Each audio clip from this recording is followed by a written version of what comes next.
Welcome back everyone. Well, you just saw one of the things that I added to the game, which is ragdolling.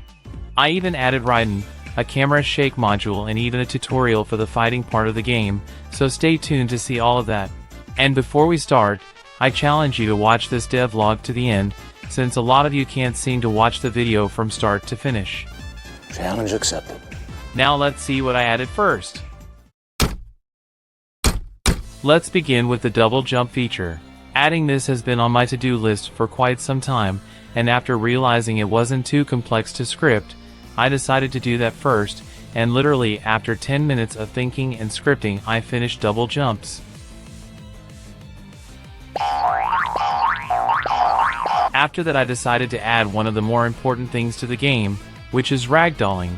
Firstly, I created a new base plate. Boring! Okay, then let me show you all the troubles I went through when making the ragdoll script.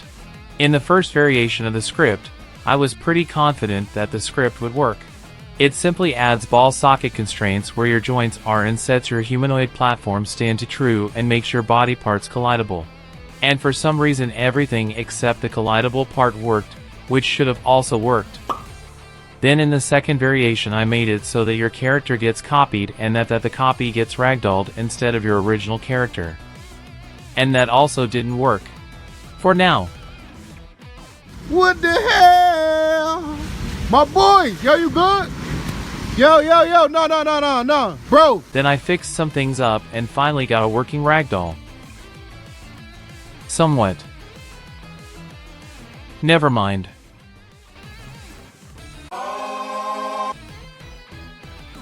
We're getting there.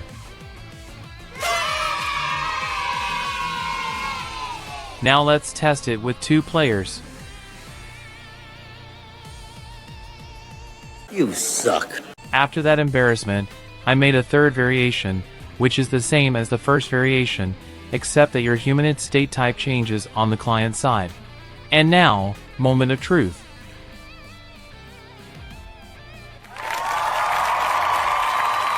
Finally!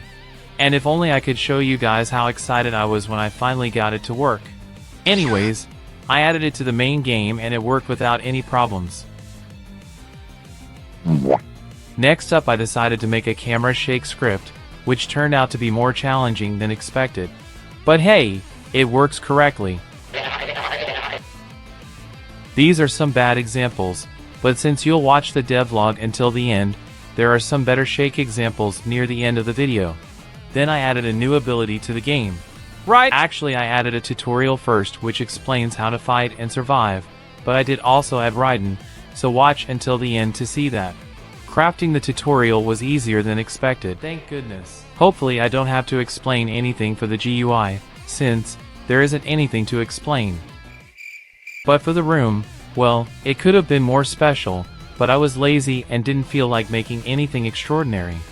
And speaking of tutorials, I'll be making tutorials on scripting and similar things in Roblox Studio in the future, so make sure to subscribe if you want to watch these tutorials ASAP.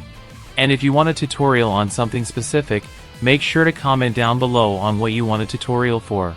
And now to show you the tutorial process. Actually, I'd like you to check that out yourself and see how good it is. So after watching this video to the end, make sure to check the game out and play the tutorial and tell me if it's good or not. And if you don't have patience, you can check the game out now by going in the description below. And now, the moment you've been waiting for. A brand new ability.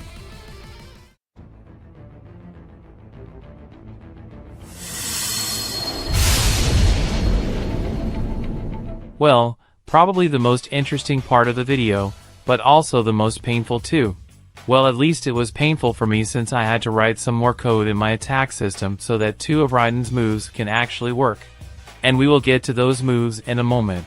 So let's start with the first move on his list, which is Lightning Strike. It was pretty easy since it's literally just Assault Rush, but a bit different. Well, everything except the code to move the character is different. I was lazy here and just used the same animation from Assault Rush, but I did make an animation for it later. And a bit of polishing later. This is how it looks like.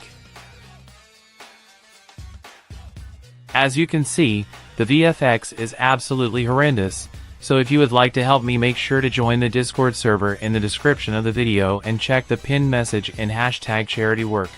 Okay, anyways, the next move is Falling Lightning, which is the same as Lightning Strike and Assault Rush, but instead of moving forward you move diagonally down. Again, this was pretty easy to make since it's just the same code as before, but it just needed a little rework.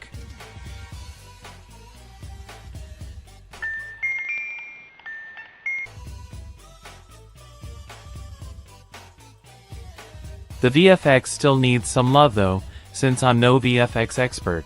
For now. Now one of the cooler moves, Draw Attack. This is one of the two moves that gave me pain in making this ability, since for this attack I had to rewrite the attack system so that it can tell when you are holding your attack and when you aren't. And when I finally got to testing, and fixed the bugs that came with the attack, I got the correct results. I held the attack for 2.3 seconds and the console is printing out 2.3. And here is the final result.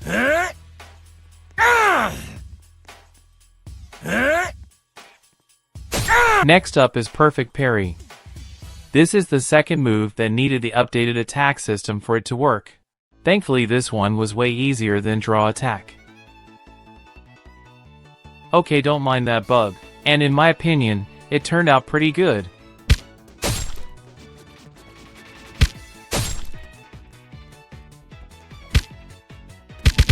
And not last move on the list, another bar.